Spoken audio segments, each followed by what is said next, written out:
This is a story about a world obsessed with stuff. It's a story about a system in crisis. We're trashing the planet, we're trashing each other, and we're not even having fun. The good thing is that when we start to understand the system, we start to see lots of places to step in and turn these problems into solutions.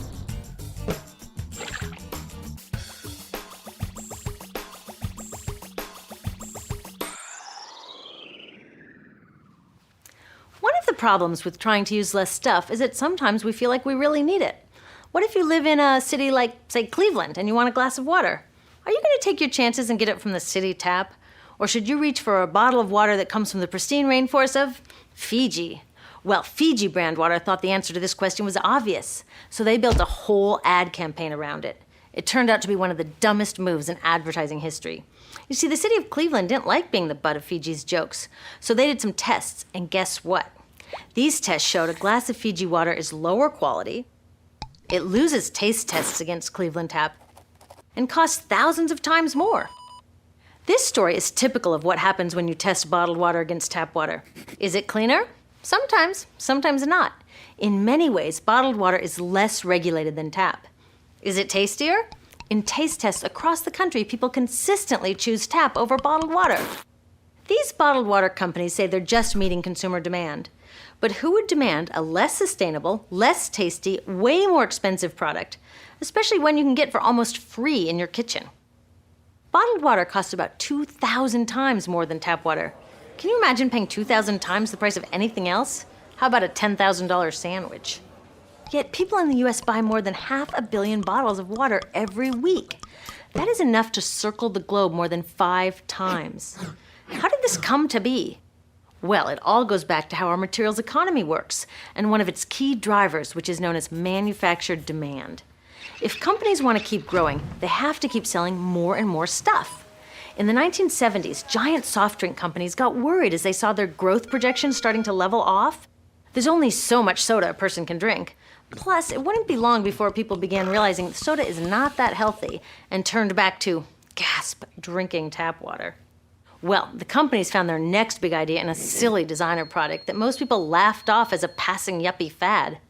Water is free, people said back then. What will they sell us next? Air? So how do you get people to buy this fringe product? Simple. You manufacture demand. How do you do that? Well, imagine you're in charge of a bottled water company. Since people aren't lining up to trade their hard-earned money for your unnecessary product, you make them feel scared and insecure if they don't have it.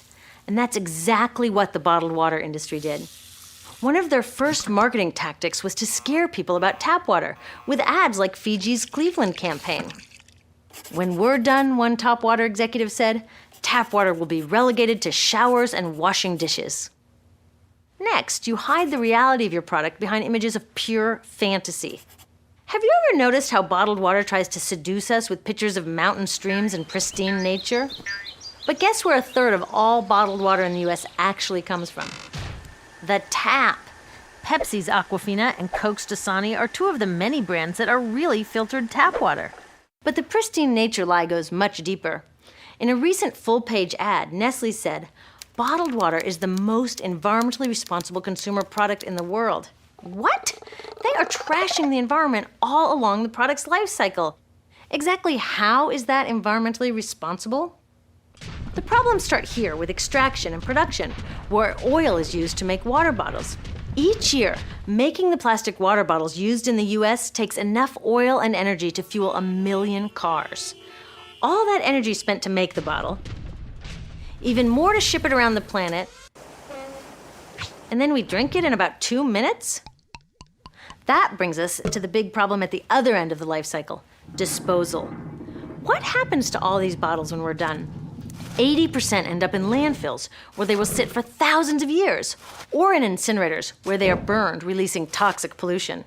The rest gets collected for recycling.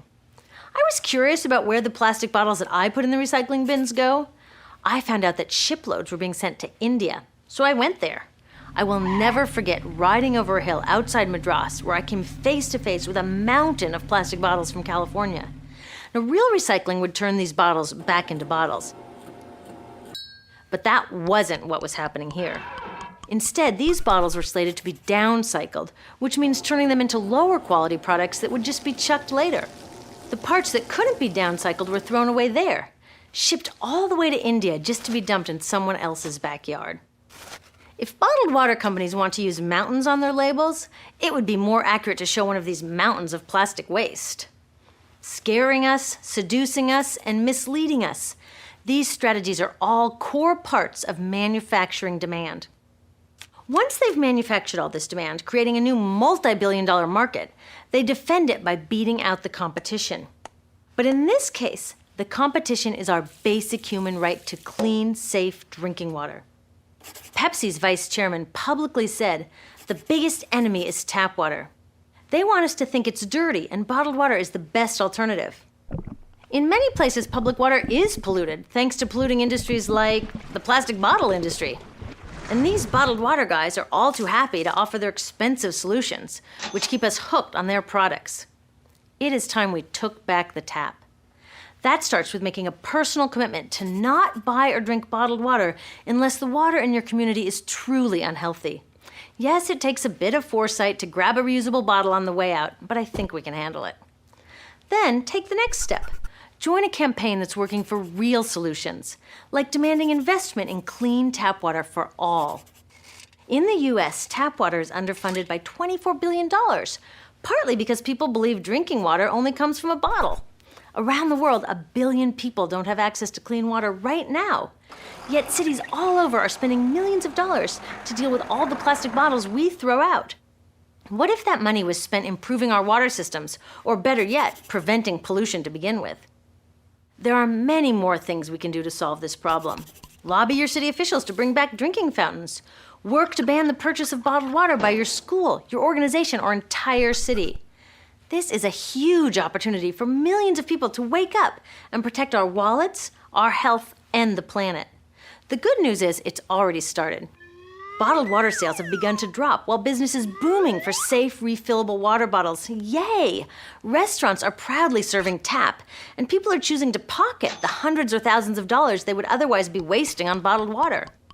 Carrying bottled water is on its way to being as cool as smoking while pregnant. We know better now. The bottled water industry is getting worried because the jig is up. We are not buying into their manufactured demand anymore. We will choose our own demands, thank you very much, and we're demanding clean, safe water for all.